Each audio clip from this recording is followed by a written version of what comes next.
대당서역기 제1권 1. 출발. 인도 사이의 나라들 34개국 22, 34 가필 시국사. 그런데 어느 날 시자인 사미가 몰래 승상 아래에 숨어 들어가서 그것을 붙잡고 있었다. 알아하는 때가 되어 용궁에 도착하고 난 뒤에야 사미를 발견하였다.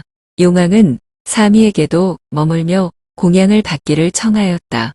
그런데 용왕은 아라한에게는 하늘의 감노밥을 공양하였고 사미에게는 인간 세상의 음식을 주었다. 아라한은 밥을 먹고 난 뒤 곧 용왕에게 여러 가지 법의 유체를 설하였다. 한편 사미는 평상시와 다름없이 스승의 바루를 씻었는데 마침 바루에는 쌀알이 몇 알 붙어 있었다. 사미는 그 맛을 보고 나서는 놀라고 말았다. 그리하여 마침내 나쁜 마음을 먹게 되어 스승을 원망하고 용왕에게 분을 품으면서 부디 모든 복의 힘이 이제 나타나서 이 용의 목숨을 끊을지어다. 그리하여 내가 스스로 왕이 될지어다라고 소원을 품게 되었다. 사미가 이렇게 소원을 품었을 때 용왕에게 이내 두통이 일어나기 시작하였다. 아라한이 법을 설하며 가르치고 달래주자 용왕은 허물을 뉘우치고 스스로를 책하였다. 사미는 분노를 품은 채 용왕의 사죄를 받아들이지 않았으며 가람으로 돌아가서 지극 정성으로 발언하여 마침내 바라던 대로 그날 밤 목숨을 마치고 대용왕이 되었다. 그는 맹렬한 위력을 날리면서 연못으로 쫓아들어가 용왕을 죽이고 자신이 이 용궁에 살게 되었다. 그리하여 이전에 용왕에게 딸려있던 이들을 소유하고 그 통명을 장악하였다. 그리고 지난 세상의 소원대로 폭풍우를 일으켜서 나무들을 모조리 뽑아버리고 가람을 파괴하려 하였다. 한편 당시 왕이었던 가니세카 왕이 괴이하게 여겨서 아라한에게 이 일의 전말을 물으니 아라한은 그동안 있었던 일을 낱낱이 왕에게 고하였다. 왕은 곧 용을 달래기 위하여 설산 아래에 승가람을 짓고 높이가 100여 척에 이르는 솔도파를 세웠다. 그러나 용은 지난 세상의 분노를 풀지 못하고 끝내 거친 바람과 비를 일으켰다.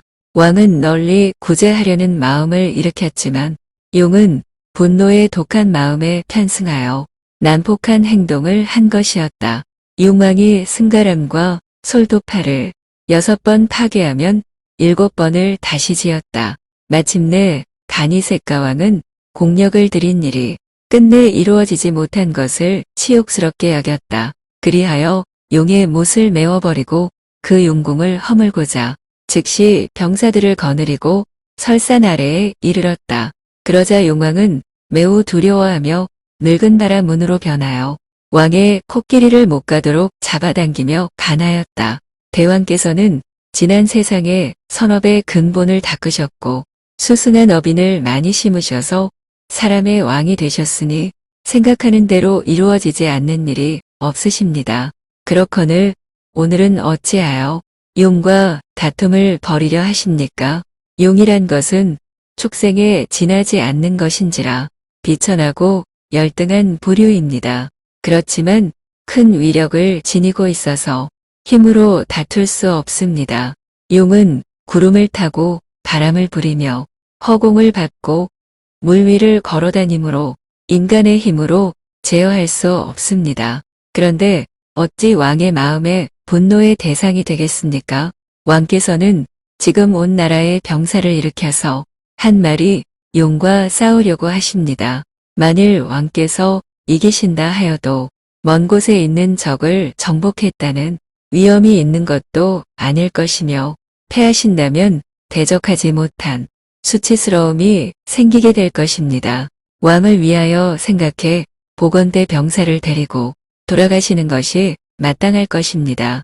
그러나 가니세카 왕은 이 말을 따르지 않았다. 그러자 용이 곧 못으로 돌아가서 느성병력을 올리니 폭풍이 쳐서 나무를 뽑아내고 모래와 돌이 비처럼 쏟아졌다. 운무가 자욱하게 끼어서 앞이 보이지 않자 군마가 놀라 바둥거렸다.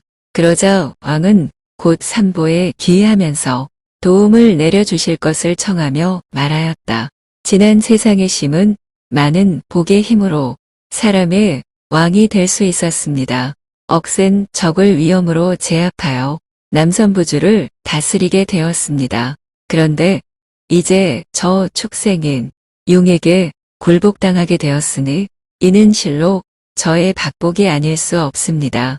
부디 모든 복의 힘이 오늘 나타나서 두 어깨에 거대한 불꽃과 연기를 내게 하여서 용을 물리치고 바람을 가라앉히며 안개가 걷히고 구름이 열리게 해주소서. 그리고 나서 왕은 군사들에게 명하여 각기돌 하나씩을 짊어지고 가서 용의 못을 메우게 하였다. 그러자 용왕이 다시 바라문으로 변하여 왕에게 거듭 간청하였다.